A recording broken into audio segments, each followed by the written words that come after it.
Oke, halo semuanya dan selamat datang kembali. Hari ini kita bakal bahas satu dilema yang saya yakin semua trader pernah alami. Pasar kripto lagi ijo-ijonya, lagi naik kencang. Tapi gimana kita tahu kapan pestanya bakal selesai?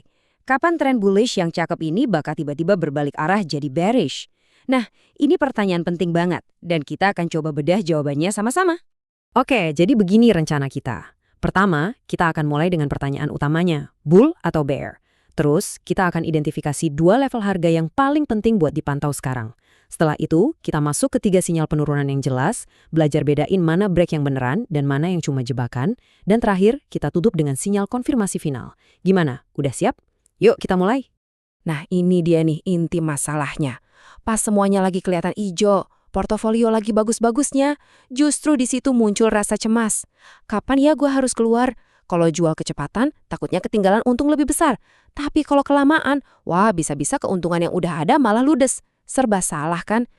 Pertanyaan ini nih yang sering bikin trader jadi galau. Ini naiknya bakal lanjut terus sampai ke bulan, atau jangan-jangan kita ini sebenarnya lagi di pinggir jurang? Tanpa ada sistem yang jelas, ujung-ujungnya kita cuma trading pakai perasaan. Dan itu bisa dibilang resep pasti buat rugi. Nah, itulah yang mau kita coba atasi bareng-bareng sekarang. Oke, biar gak pusing, kita bikin jadi simple aja. Di tengah semua gejolak pasar, sebenarnya cuma ada dua level harga yang benar-benar perlu Anda perhatiin saat ini. Anggap aja ini kayak lampu merah dan lampu kuning Anda di jalanan kripto yang super sibuk. Oke, yang pertama, dan ini yang paling penting, adalah apa yang kita sebut garis kematian, atau titik invalidasi mutlak. Ini bukan sekadar level support biasa loh. Dalam analisis teknikal, ini adalah titik terendah dari wave 2, yang intinya adalah ini benteng pertahanan terakhir. Kalau harga sampai jebol ke bawah level ini, itu artinya skenario bullish kita udah nggak valid lagi. Selesai. Semua harapan buat naik lebih tinggi, hangus. Level kedua yang harus kita awasi ketat itu ada di $65.572.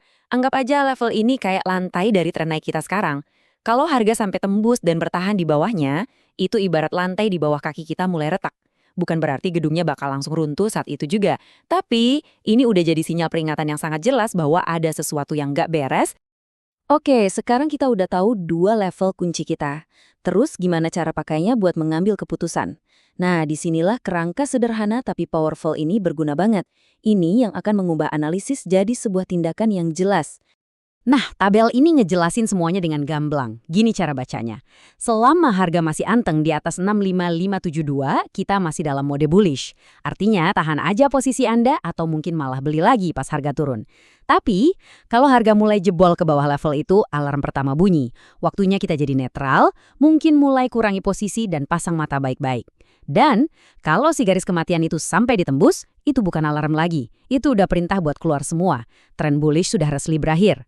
Tapi ada satu masalah nih, pasal itu kadang licik. Seringkali harga sengaja diturunin sedikit di bawah level support cuma buat ngejebak para trader. Jadi gimana dong caranya kita tahu kalau sebuah penembusan itu beneran atau cuma alarm palsu? Nah, ini kenyataan pahit dalam dunia trading. Fenomena ini sering disebut stop run atau stop hunting. Ini sengaja dirancang untuk mengguncang para trader retail kayak kita, ngambil likuiditas kita sebelum harganya balik lagi ke arah yang seharusnya.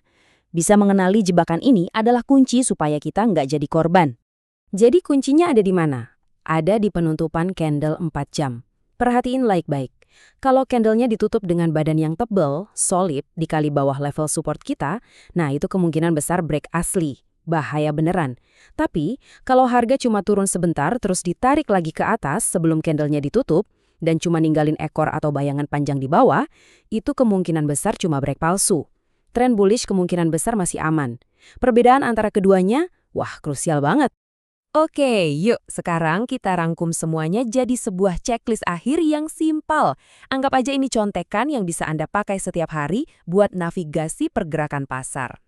Kita coba sederhanakan lagi ya. Intinya, trading itu kan soal tahu kapan harus jadi banteng dan kapan harus jadi beruang. Sistem yang kita bahas ini ngasih kita titik-titik data yang jelas buat bikin keputusan itu. Jadi, kita nggak lagi trading pakai emosi, tapi pakai strategi. Nah, garis pemisah utamanya di mana? Di angka $65.572. Selama di atas itu, kita tetap bullish. Kalau di bawah itu, kita mulai waspada. Sesimpel itu. Dan ini dia checklist lengkapnya. Dari sisi atas, kalau kita mau 100% yakin tren naik bakal lanjut kencang, kita perlu lihat harga tembus meyakinkan di atas 72.007. Di tengah-tengah ada peringatan pertama kita, yaitu kalau ada candle 4 jam yang tutup di bawah 65.572. Dan yang paling bawah, konfirmasi mutlak kalau pestanya udah selesai adalah kalau harga jebol di bawah garis kematian kita. 3 level, 3 aturan yang jelas.